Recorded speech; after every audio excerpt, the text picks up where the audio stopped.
Shalom à toutes et à tous bien-aimés dans le Seigneur. Je vous salue dans le nom précieux et merveilleux de Jésus-Christ de Nazareth. Nous sommes aujourd'hui samedi le 25 octobre de l'an de grâce 2025 et je suis particulièrement heureux de me retrouver chez vous ce matin. Je vous aime, je vous embrasse dans le nom précieux et merveilleux de Jésus-Christ de Nazareth. Je suis votre frère Bois Herman, fidèle, et ce matin je voudrais m'entretenir avec vous d'un point important de la parole de Dieu. L'ami fidèle dans le désespoir. Sache-le, Jésus est notre ami dans les situations et les cas désespérés. Et pour ce faire, nous allons illustrer notre propos à travers la portion de l'Écriture qui se trouve en Luc chapitre 7, les versets 11 à 17. Nous lisons la parole de Dieu.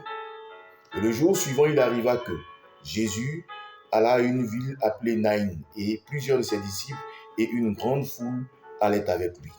Et comme il approchait la porte de la ville, voici, on portait dehors un mort, fils unique de sa mère, et elle était veuve. Et une foule considérable de la ville était avec elle.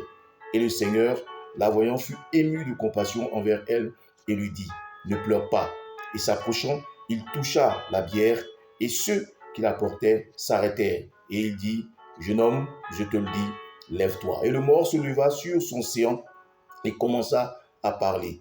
Et il le donna à sa mère. Et ils furent tous saisis de crainte et ils glorifiaient Dieu, disant, un grand prophète a été suscité parmi nous et Dieu a visité son peuple. Et le bruit de ce fait se répandit à son sujet dans toute la Judée et dans tout le pays d'alentour. Jésus-Christ de Nazareth, l'ami fidèle dans le désespoir. Bien-aimé, tu dois savoir une chose, c'est qu'en Israël, à cette époque-là, la condition de la femme veuve était extrêmement insupportable et difficile. La femme veuve était dépossédée, démunie, rejetée, isolée. La seule chose qui pouvait faire qu'elle revienne à une certaine forme de vie sociale, c'est qu'elle soit l'objet d'un héritage.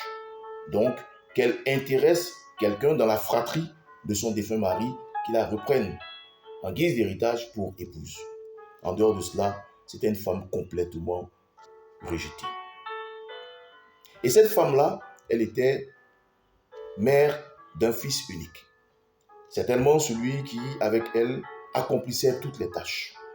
Celui qui, pour elle, se battait corps et âme pour apporter quelques réconforts, quelques encouragements à sa mère. Mais voici que ce fils unique-là décède. Et que sa mère se retrouve désormais, elle qui était déjà veuve, sans fils. Et dans nos langues, il n'y a pas d'expression pour traduire le fait qu'un parent perde un enfant. Oui, on a le veuf qui perd son conjoint ou sa conjointe. On a l'orphelin qui a perdu ses parents. Mais, nous n'avons pas de nom pour désigner le parent qui perd son enfant.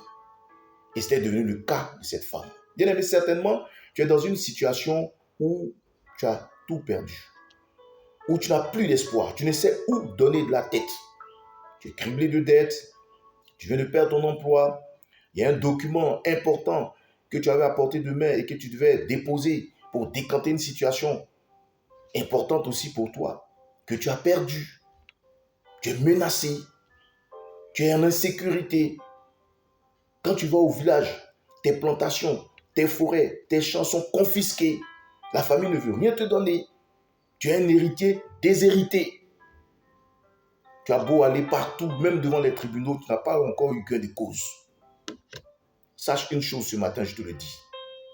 Dans cette situation, Jésus n'est pas loin de toi. Et par sa compassion, il finira par intervenir. C'est ce qu'il a fait pour cette dame. Bien-aimé, la cause était entendue. On menait l'enfant au cimetière. Et Jésus, épris de compassion, a touché au cercueil. Et l'enfant revint à la vie.